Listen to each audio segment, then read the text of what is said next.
लीजिए सुनिए देवकीनंदन खत्री के लिखे उपन्यास चंद्रकांता संतति के तीसरे भाग के 8वें बयान को मेरी यानी समीर गोस्वामी की आवाज में। रोहतासगढ़ किले के सामने पहाड़ी से कुछ दूर हटकर बीरेंद्र सिंह का लश्कर पड़ा हुआ है। चारों तरफ फौजी आदमी अपने अपने काम में लगे हुए दिखाई देते हैं। कुछ फौज आ चुकी है और बराबर चली ही आती है। बीच में राजा बीरेंद्र सिंह का कारचोबी खेमा शान शौकत के साथ खड़ा है। उसके दोनों बगल कुंवर इंद्रजीत सिंह और आनंद सिंह का खेमा है। सामने और पीछे की तरफ दुपट्टी बड़े बड़े सरदारों और बहादुरों का डेरा पड़ा है।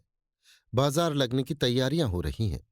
लड़ाई का सामान इतना इकट्ठा हो रहा है कि देखने से दुश्मनों का कलेजा दहल जाए। डेरा खड़ा होने से दूसरे दिन कुंवर इंद्रजीत सिंह, आनंद सिंह, तेज सिंह, देवी सिंह, पंडित बद्रीनाथ, भैरव सिंह, तारा सिंह, जगन्नाथ ज्योतिषी जी, फतेह सिंह, पुराने सेनापति जो नौगढ़ में थे, और नाहर सिंह इत्यादि को साथ लिए राजा बीरेंद्र सिंह भी आ पहुंचे और सब लोग अपने अपने खेमे में उतरे। पन्नालाल गयाजी में और रामनारायण तथा चुन्नीलाल चुनारगढ़ में रखे गए।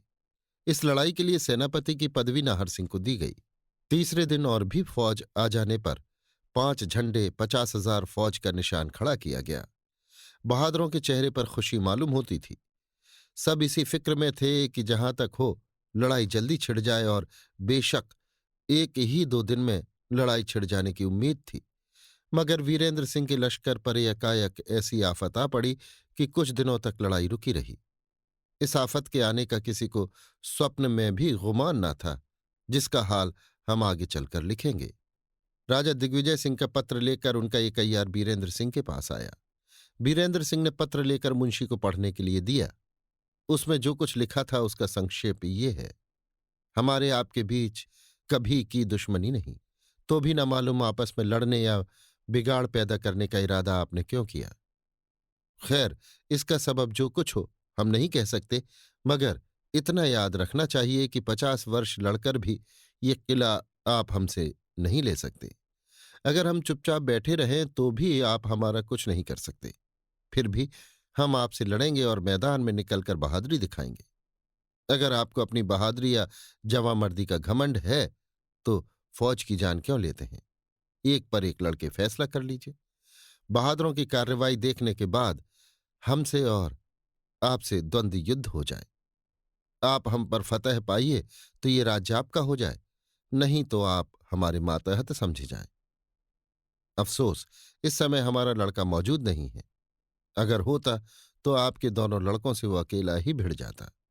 इस पत्र के जवाब में जो कुछ राजा बीरेंद्र सिंह ने लिखा, हम उसका भी संक्षेप नीचे लिख देते हैं। आप हमारे राज्य में घुसकर किशोरी को ले गए। क्या ये आपकी जबरदस्ती नहीं है? क्या इसे लड़ाई की बुनियाद कायम करना नहीं कह सकते? हाँ, अगर आप किशोरी को इज्जत के साथ हमारे पास भेज दें तो हम बेशक अपने घर लौट जाएंगे। नहीं तो याद रहे, हम इस किले की एक एक ईंट उखाड़कर फेंक देंगे जिसकी मजबूती पर घमंड करते हैं। हम लोग आज से द्वंद्व युद्ध करने के लिए भी तैयार हैं। जिसका जी चाहे एक पर एक लड़के हौसला निकाल ले। आपका लड़का मेरे यहां कैद है। यदि आप किशोरी को हमारे पास भेज दें तो हम उसे छोड़ने के लिए तैयार हैं। इस पत्र के जवाब में रोहतासगढ़ के किले से तोप की एक आवाज आई। अब लड़ाई में किसी तरह का शक न रहा। दोनों तरफ के अय्यार अपनी अपनी कार्रवाई दिखाने पर मुस्तैद हो गए, और उन लोगों ने जो कुछ किया उसका हाल आगे चलकर मालूम होगा। रोहतासगढ़ किले के अंदर राजमहल की अटारियों पर चढ़ी हुई बहुत सी औरतें उस तरफ देख रही हैं जिधर बीरेंद्र सिंह का लश्कर पड़ा हुआ है। कुंवर कल्याण सिंह के गिरफ्तार हो जाने से किशोरी एक तरह निश्चिंत सी हो गई थी, क्योंकि ज्यादा डर उसे अपनी शादी उसके साथ हो जाने का था। अपने मरने की उसे जरा भी परवाह न थी। हाँ, कुंवर इंद्रजीत सिंह की याद वो एक सायत के लिए भी नहीं भुला सकती थी, जिनकी तस्वीर उसके कलेजे में खिंची हुई थी। बीरेंद्र सिंह की चढ़ाई का हाल सुन उसे बड़ी खुशी हुई, और वो भी अपनी अटारी पर चढ़कर हसरत भरी निगाहों से उस तरफ देखने लगी जिधर बीरेंद्र सिंह की फौज पड़ी हुई थी। चाहे यहां से बहुत दूर हो तो भी किशोरी की निगाहें वहां तक पहुंच और भीड़ में घुस घुस कर किसी को ढूंढ निकालने की कोशिश कर रही थी। इस समय किशोरी के साथ ही लाली थी, जिसने आज कई दिन हुए किशोरी के कमरे में कुंदन को नारंगी दिखाकर डरा दिया था। लाली किशोरी की निगहबानी पर रखी गई थी, तो भी वो किशोरी पर मेहरबानी रखती थी। किशोरी ने नारंगी वाले भेद को जानने की कई दफे कोशिश की, मगर पता न लगा। उस दिन के बाद कई दफे कुंदन से भी मुलाकात हुई, मगर पूछने पर उसने ऐसी कोई बात न कही जिससे किशोरी का शक दूर हो जाए। नित्य एक घर में रहने पर भी लाली और कुंदन में फिर किसी तरह की दुश्मनी न दिखाई पड़ी। इस बात ने किशोरी के ताज्जुब को और भी बढ़ा रखा था। इस समय किशोरी के साथ सिवाय लाली के दूसरी कोई औरत न थी। ये दोनों बीरेंद्र सिंह के लश्कर की तरफ बड़ी गौर से देख रही थी कि एकाएक किशोरी को फिर वही नारंगी वाली बात याद आई और थोड़ी देर तक सोचने के बाद वो लाली से पूछने लगी, किशोरी, लाली, उस दिन की बात जब मैं याद करती हूँ, उस पर विचार करती हूँ तो कुंदन की दगाबाजी साफ झलक जाती है। कुंदन अगर सच्ची होती तो तुम्हें मारने के लिए ना झपटती, या हकीकत में अगर वो उस समय यहां से भाग जाने वाली होती तो उसके काम में विघ्न पड़ जाने से उसे रंज होता। सो उसके बदले में वो खुश दिखाई देती है। लाली, नहीं, वो एकदम से झूठी भी नहीं है। किशोरी, क्या उसकी बातों का कोई हिस्सा सच भी था? लाली, जरूर था। किशोरी, वो क्या? लाली, यही कि वो भी इसी किले में उसी काम के लिए लाई गई है जिस काम के लिए आप लाई गई हैं। किशोरी, यानी तुम्हारे राजकुमार से ब्याहने के लिए? लाली, हाँ। किशोरी, अच्छा, उसकी और कौन सी बात सच थी? लाली, इन सब बातों को पूछकर क्या करोगी? इस भेद के खुलने से बहुत बड़ी बुराई पैदा होगी। किशोरी, नहीं नहीं मेरी प्यारी लाली, मेरी जुबान से वो बात कोई दूसरा कभी नहीं सुन सकता, और मैं उम्मीद करती हूं कि तुम मुझसे उसका हाल साफ साफ कह दोगी। उस दिन से मुझे विश्वास हो गया है कि तुम मेरी दर्द शरीक हो। अस्तु, अगर मेरा ख्याल ठीक है तो तुम उसका हाल मुझे जरूर बता दो, जिससे मैं हरदम होशियार रहूं। लाली, अब वो तुम्हारे साथ बुराई कभी ना करेगी। किशोरी, तो भी मेहरबानी करके। लाली, खैर बता देती हूं, मगर खबरदार इसका जिक्र किसी दूसरे के सामने कभी मत करना।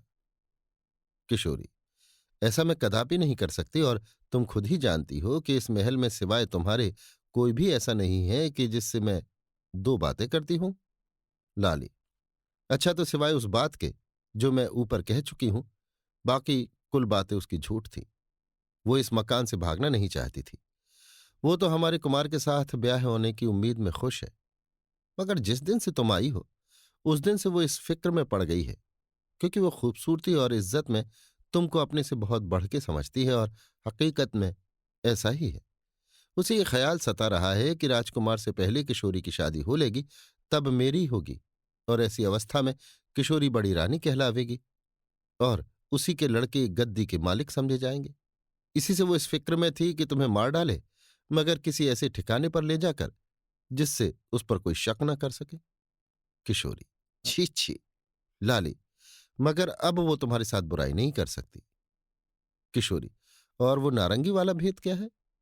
लाली, वो मैं नहीं कह सकती, मगर तुम उसी से क्यों नहीं पूछती? अब तो वो हरदम तुम्हारी खुशामद किया करती है। किशोरी, मैं उससे पूछ चुकी हूं। लाली, उसने क्या कहा? किशोरी, उसने कहा कि लाली ने नारंगी दिखाकर ये नसीहत की कि देखो, इसमें कई फांके हैं, मगर एक साथ रहने और छिलके से ढके रहने के कारण एक ही गिनी जाती है। कोई कह नहीं सकता कि इसमें क्या फांके हैं। इसी तरह हम लोगों को भी रहना चाहिए। लाली, ठीक तो कहा। किशोरी, वाह वाह, तुमने भी उसी का साथ दिया, एकदम छोकरी बनाकर भुलावा देने लगी। लाली हंसकर, खैर घबराओ मत, सब मालूम हो जाएगा। इतने में सीढ़ियों पर किसी के चढ़ने की आहट मालूम हुई और दोनों उस तरफ देखने लगीं। कुंदन ने पहुंचकर दोनों को सलाम किया और हंसी हंसी में लाली की तरफ देखकर बोली, एक आदमी तुम्हें खोजता हुआ आया है। वो कहता है कि लाली ने मेरी किताब चुराई है, वो किताब जो किसी के खून से लिखी गई है। कुंदन के इन शब्दों में न मालूम क्या भेद भरा हुआ था कि सुनने ही से लाली का रंग उड़ गया। खौफ के मारे उसके तमाम बदन में कंपकपी पैदा हो गई और मालूम होता था कि किसी ने उसके बदन का खून खींच लिया है। थोड़ी देर तक वो अपने हवास में न रही। अंत में हाथ जोड़ के उसने कुंदन से कहा, कुंदन, मुझसे बड़ी भूल हुई, मुझ पर रहम खा। मैं तमाम उम्र तेरी लौंडी बनकर रहूंगी। कुंदन: क्या गुलामी की दस्तावेज मेरे आंचल पर लिख देगी? कुंदन के इस दूसरे जुमले ने लाली को एकदम ही बदहवास कर दिया। अब की दफे वो अपने को किसी तरह न संभाल सकी। उसका सिर घूमने लगा और वो चक्कर खाकर जमीन पर गिर पड़ी। लाली का ये हाल देख कुंदन चुपचाप वहां से चली गई, मगर उसकी सूरत से मालूम होता था कि वो अपनी कार्रवाई पर खुश है या उसने लाली के ऊपर अपनी हुकूमत पैदा कर ली है। उसका मुंह सिकोड़कर सिर हिलाना कहे देता था कि वो लाली पर कुछ और भी जुल्म किया चाहती है। बेचारी किशोरी का अजब हाल था। नारंगी वाला भेद जानने के लिए वो पहले ही परेशान थी, अब इस दूसरे भेद ने और भी कलेजा ऐंठ दिया। उसने बड़ी मुश्किल से अपने को संभाला और लाली को उसी तरह छोड़ छत के नीचे उतर आई तथा अपने कमरे से एक गिलास जल लाकर लाली के मुंह पर छींटा दिया। थोड़ी देर में लाली होश में आई और बिना कुछ बात किए रोती हुई अपने रहने की जगह में चली गई और किशोरी भी अपने कमरे की तरफ रवाना हुई। जिस कमरे में किशोरी रहती थी वो एक खुशनुमा बाग के बीचों बीच में था। इस बाग के चारों कोनों में छोटी छोटी चार इमारतें और भी थीं।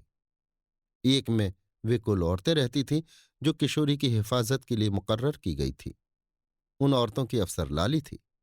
दूसरे मकान में दो तीन लौंडियों के साथ लाली रहती थी। तीसरा मकान अमीराना ठाठ से रहने के लिए कुंदन को मिला हुआ था। चौथे मकान में, जो सबसे छोटा था, ताला बंद था, मगर बारी बारी से कई औरतें नंगी तलवार लिए उसके दरवाजे पर पहरा दिया करती थीं। ये बाग जनाने महल में था और किसी गैर का यहां आना या यहां से किसी का निकल भागना मुश्किल था।